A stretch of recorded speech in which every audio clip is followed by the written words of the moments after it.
Learn how to make a DIY Duke Caboom costume that is great for children or adults. For this DIY costume, you'll need a red shirt or sweater, a white button-up shirt, white or light-colored pants, and a short red cape. You also need white gloves, a white helmet, and white or light-colored shoes. Lastly, you'll need white iron-on vinyl, 2-inch wide ribbon, and double-sided no-sew adhesive.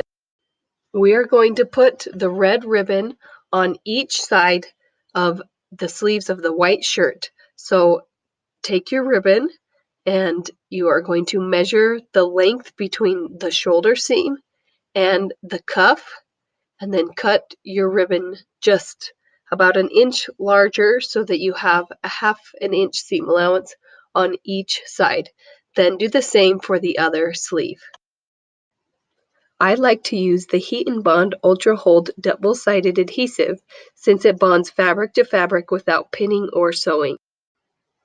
Since your ribbon is already cut, you can pull out your tape, your double-sided adhesive, and cut it to the same length as the ribbon. Since my ribbon is so wide, I had to use tape on both sides. Use a hot iron to fuse the tape to the ribbon. There is a paper backing, so you don't have to worry about the adhesive getting onto the iron. Now you're going to fuse the ribbon to the sleeve of your shirt. I found it was easiest to get to the sleeve by using a sleeve board, just a small ironing board that is about the shape of a sleeve. Then you peel off the paper backing. This paper backing seems to rip slightly as you're tearing it, so there might be some little pieces you have to peel off. And then place the ribbon where you want it to be on the shirt. I folded one side over 1/2 inch before I ironed it on, and I folded over the bottom 1/2 inch when I ironed that side. And then carefully fuse the ribbon to the sleeve. And I had to do it in sections because my sleeve was longer than my sleeve board. But make sure you use a hot iron and you go slowly so that it is all fused. Once you have finished one sleeve, do the same to the other shirt sleeve. We are going to use the same method for the pants and putting a large stripe down the side seam of the pants. So cut your ribbon to be the right length with a 1-inch hem allowance, the fold on each side, and then cut your other ribbon for the other side. And then you're going to put the hem tape onto your ribbon, either one side or both, depending on how wide your ribbon is, to fuse that all in place. You have to wait for the adhesive to cool before you can peel it off, peel the paper backing off, or you might peel up some of the adhesive. So just carefully peel it off and go back and get all those little tiny pieces of paper that might rip off. Start by placing your pants onto the small ironing board. It's the easiest way to isolate that side seam. And then fold over the edge of the ribbon and fuse it to the side seam of the pants. I had my ribbon go right up against that side seam so that it looked like it was on purpose, and that's the way it was supposed to be. And it does make the ribbon come a little bit more towards the front. It's harder to see the stripe from the back, but I think it looks better when it follows that side seam instead of straddling the side seam. Now you're going to add a stripe to the very bottom of the pants. So I measured out my ribbon to be the right length with just a slight overlap, and I cut it, and then I measured the other side of the pants.